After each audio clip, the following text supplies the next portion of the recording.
In the wake of some high-profile incidents across the country, including the fatal shooting of West Montgomery resident Greg Gunn by a Montgomery police officer, many law enforcement agencies nationwide are now using body cameras. It's in an effort to become more transparent with the communities they serve. Officer Aaron Smith shot and killed Gunn during an encounter as Gunn walked home in his Mobile Heights neighborhood from a card game in 2016.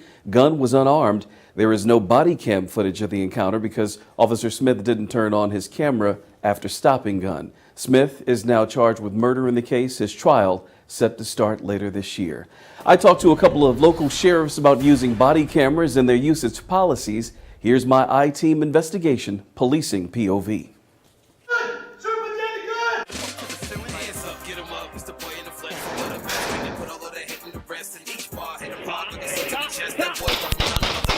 In addition to handguns and handcuffs, stay in the vehicle! Show me your hands! A growing number of law enforcement agencies have added body cameras to the list of standard issue equipment for their officers. Pop him again, Howard! Since many cameras started recording over the last few years, the public has been able to see what happened during some heated and controversial encounters.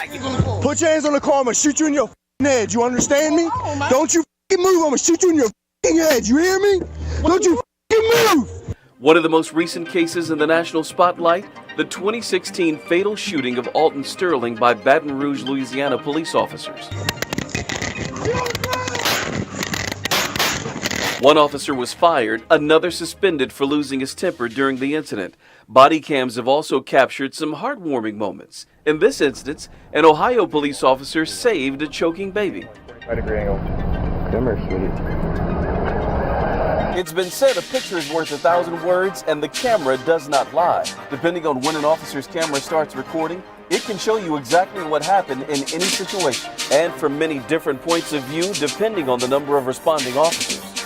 That's what Montgomery County Sheriff Derek Cunningham likes about body cams. His department has been using them for 2 years now, and Cunningham says the number of complaints against his deputies has declined. I really do believe that the body cameras and the in-car video cameras will really help law enforcement across the country, because as you see what's going on right now, and the general public look at one bad incident and they cast that same stone against all of law enforcement. And our main goal is to let the public know that we learn from those mishaps as well. It's department policy that all deputies on patrol and jail officers wear the cameras. Sheriff Cunningham says right now the department is in the process of upgrading its body cameras to a model that automatically syncs up with a cruiser's dash cam. Whenever an officer turns on their flashing lights, the cameras start recording. And when they return to the station, all of the video automatically downloads to their servers and is burned to disk once the storage drive reaches capacity. As you can see right here, it time stamps it, it dates it and all this, and it says certified backup number. And so all we have to do is go to the file, get this disk, put it back in the system, and we can see all our video footage. With today's society, with so much going on, anything can happen. You know, and you can't say what an officer do day to day, and you can't say what a person in the community would do from day to day. In neighboring Macon County, Sheriff Andre Brunson is looking forward to the role body cameras will play in his department's law enforcement efforts.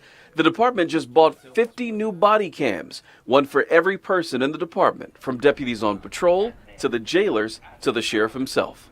Working with the community, and these cameras are going to keep us honest, I think. You know, you get a lot of complaints on officers. You know, and in this day and age with so much going on with the police officers, I think everybody needs body cameras. And have good things that come out of them, you have bad things come out, but at least they're honest. Sheriff Brunson will be handing out the new cameras as soon as this week. He's waiting to draft a use policy first. One of the questions we ask is, when do you turn on the cameras and when do you turn them off?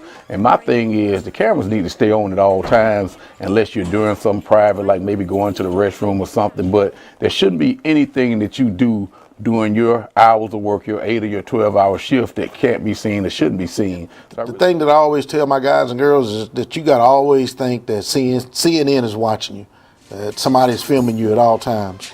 And so if you know that and you embrace that, I guarantee you to make you a better officer. Well, in Alabama, each law enforcement agency is responsible for crafting its own body cam use and video storage policies. Only a handful of states in the country have state rules and regulations that govern the use of body cameras.